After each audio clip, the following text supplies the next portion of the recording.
warahmatullahi wabarakatuh. Perkenalkan, nama saya Laila Aprilia Sari dari kelas Komputerisasi Akuntansi 19 Universitas Telkom Kendal. Di sini saya akan menjelaskan hasil jawaban dari soal UTS Pendidikan Agama Islam. Yang pertama, mengapa manusia harus beragama?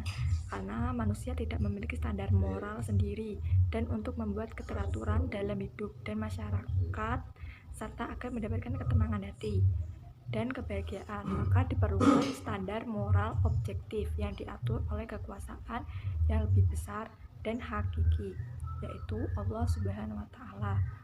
Beragama berarti meyakini bahwa ada kekuatan yang lebih besar dan kekuatan yang mengatur segalanya yang ada di dunia ini, yaitu Allah sebagai pencipta, pemelihara, dan pemberi rizki.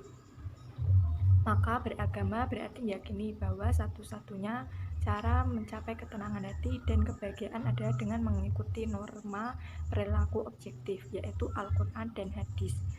Karena dalam Al-Quran dan Hadis terdapat berbagai hukum yang mengatur segala hal dalam kehidupan.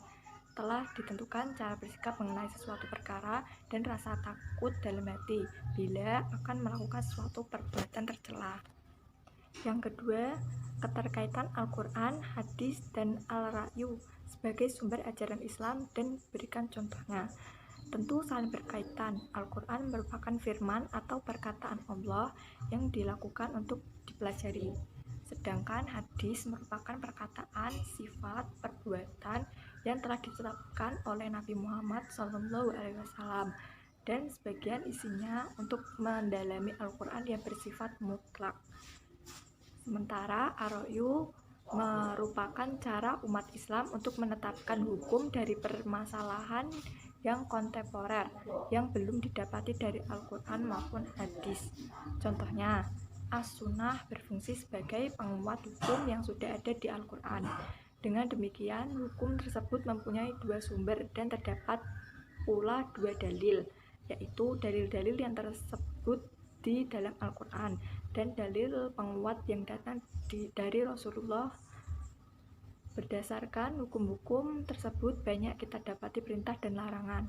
Ada perintah mentauhidkan Allah, berbuat baik kepada kedua orang tua, mendirikan sholat, membayar zakat, berpuasa di bulan Ramadan, ibadah haji ke Baitullah, dan di samping itu dilarang menyekutukan Allah, menyakiti kedua orang tua, serta banyak lagi.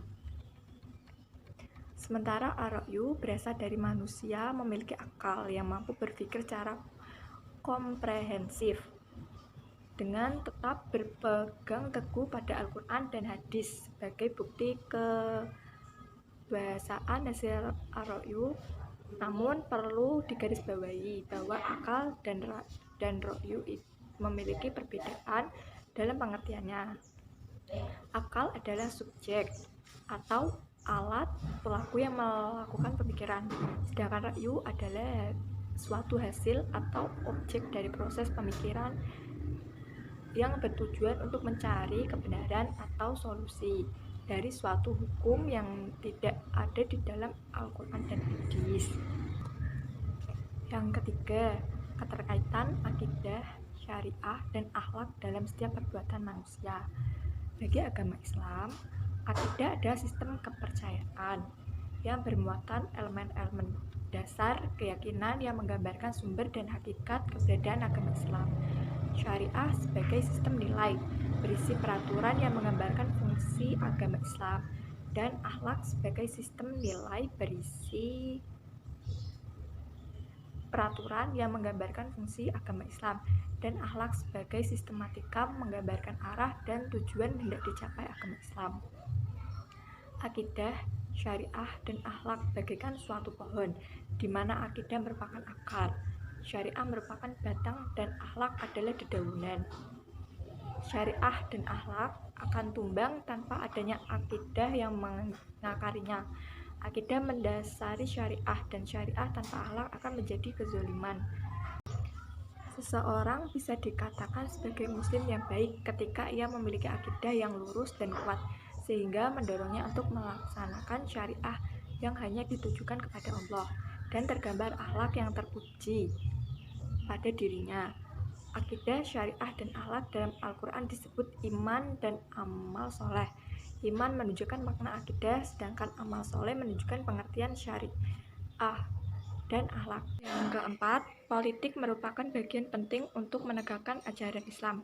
Berikan gambaran mengenai politik Islam di Indonesia dan tegaknya ajaran Islam. Partai politik berbasis Islam mengalami pasang surut dalam perjalanannya. Eksistensinya tetap harus dipertahankan dan diperjuangkan. Partai politik berbasis Islam harus tetap ada karena dibutuhkan untuk kanalisasi perjuangan umat Islam. Bisa juga menjadi solusi menolak radikalisme. Terakhir, yang paling penting adalah sebagai upaya pengintegrasian nilai-nilai Islam dalam hukum positif di Indonesia.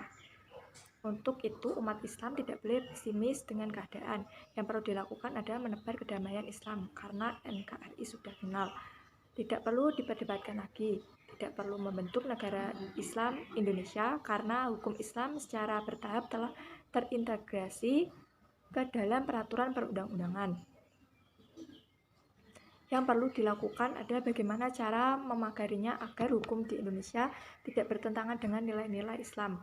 Terakhir, politik Islam harus benar-benar dijaga agar senantiasa menjadi pelindung utama tetap tegaknya ajaran Islam, serta alat untuk mewujudkan kesejahteraan rakyat. Tegaknya ajaran Islam di seluruh bumi dilakukan oleh Nabi Muhammad SAW, sedangkan di Indonesia diteruskan atau dibantu oleh Wali Songo atau 9 wali. Yang kelima, jelaskan arti penting toleransi beragama, baik dalam pengertian internal maupun eksternal. Toleransi internal yaitu bahwa syariat Islam telah memberikan kelonggaran atau rukhsah dan taisir atau kemudahan atas individu kaum muslimin terhadap beberapa perkara yang telah disyariatkan. Sebagai contoh, misalnya dalam masalah ibadah, Islam bersifat toleran, maksudnya pelaksanaan ibadah di dalam Islam bersifat tidak membebani. Hal tersebut bisa kita lihat ketika seseorang ingin berwudu dan tidak ada air, maka Islam mempermudah cara berwudu dengan cara tayamum. Di dalam sholat, ketika seorang tidak mampu berdiri, maka boleh dengan duduk. Begitu juga puasa, ketika seseorang sedang sakit, maka boleh dipondok pada hari-hari di luar Ramadan. Sifat mempermudah dan tidak membebani seseorang inilah yang menjadi ciri khas bahwa Islam adalah agama yang toleran dari segi ibadah. Toleran eksternal. Yang dimaksud dengan toleransi eksternal kaum muslimin adalah toleransi kaum muslimin kepada orang-orang non-muslim, baik itu ahlul kitab ataupun musyrikin. Toleransi Islam pada tatanan ini hanya pada ranah muamalah atau hubungan sosial duniawiyah. Sekian dari saya. Wassalamualaikum warahmatullahi wabarakatuh.